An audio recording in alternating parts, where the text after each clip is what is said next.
សួស្តី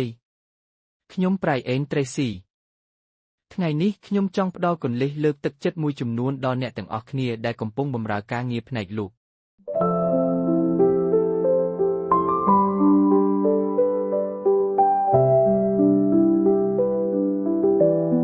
់វីដេអូនេះគឺជាវីដេអូលើកទឹកចិត្តចុងក្រោយសម្រាប់ខែមីនានេះរៀងរាល់សប្តាហ៍នៃខែនេះខ្ញុំបានផ្ដល់វីដេអូថ្មីមួយពីវិធីសាស្ត្រលើកទឹកចិត្តចំពោះការប្រឈមមួយចំនួនដែលអ្នកស្ទើរតែបោះបង់វាចោលទៅហើយអរគុណអ្នកទាំងអស់គ្នាដែលបានតាមដាននិងរីករាយនឹងវីដេអូនៅក្នុងអំឡុងខែនេះអ្នកខ្លះអាចលក់បានសឹងតែគ្រប់ផលិតផលទាំងអស់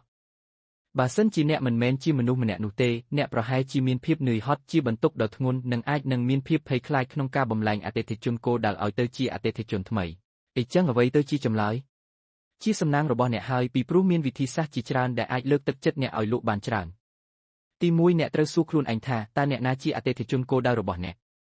្នកអាចឈ្នះខ្លួនឯងមានផលិតផលល្អបំផុតប៉ុន្តែអ្នកមិនបានជួបអតិថិជនពិតប្រាកដដែលជាអ្នកចង់បាននឹងត្រូវការហើយនឹងអាចប្រើប្រាស់និងហ៊ានចំណាយលើផលិតផលរបស់អ្នកអញ្ចឹងបានជាអ្នកបរាជ័យនៅក្នុងការលក់អាជីពជាអ្នកលក់ដែលជោគជ័យត្រូវច្បាស់ពីសារៈសំខាន់នៃការយល់ដឹងថាតើអ្នកណាជាអ្នកទិញដែលគេអាចសម្របសម្រួលសមត្ថភាពរបស់គាត់ឲ្យត្រូវជាមួយអតិថិជន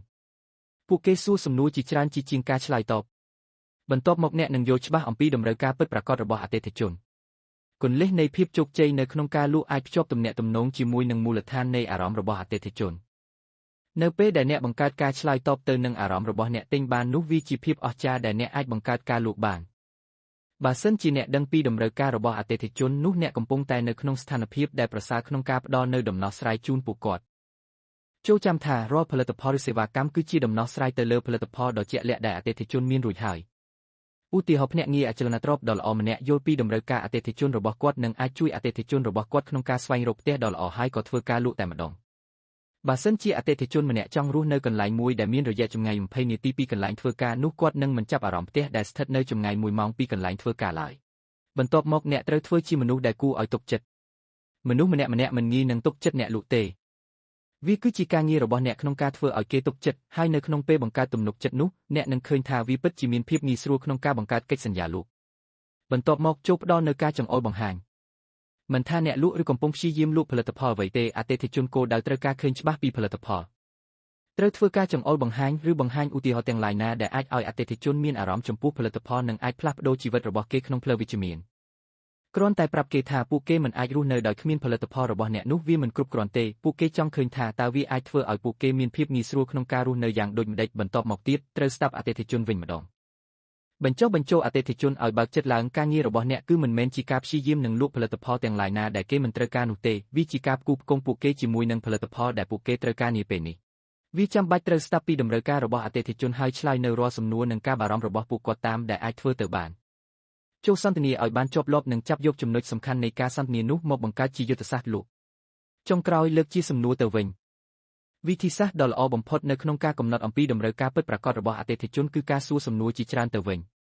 ពួកយើងនិយាយសាច់រឿងមិនមែនលក់ទេការសួរសំណួរគឺជាការលក់កំហុសធំមួយដែលអ្នកលក់ភាគច្រើនបានធ្វើគឺតែងធ្វើការសន្មត់មុននឹងសួរឲ្យបានគ្រប់ជ្រុងជ្រោយដូចនេះត្រូវមានភាពហ្មត់ចត់នៅក្នុងវិធីសាស្ត្រនេះត្រូវប្រើតែសំណួរបើកតែប៉ុណ្ណោះដែលជាសំណួរដែលមិនអាចឆ្លើយត្រូវតែបាត់ចាស់ឬទេនោះទេវាជួយអ្នកក្នុងការសិក្សាអំពីតម្រូវការដែលអាចនាំឲ្យអ្នកទទួលបានជោគជ័យក្នុងការលក់ចូលប្រើវិធីសាស្ត្រហៅ100ដងដើម្បីជាការលើកទឹកចិត្តសូមកុំឲ្យភាពភ័យខ្លាចការបដិសេធចូលមកក្នុងដំណើរលក់ដ៏ជោគជ័យរបស់អ្នកឲ្យសោះជាងការភ័យខ្លាចក្នុងការលើកទូរស័ព្ទរួចហៅទៅអតិថិជនចូលគិតថាវាគឺជាការជេរកំសាន្តតែប៉ុណ្ណោះនេះគឺជារបៀបនៃការធ្វើការ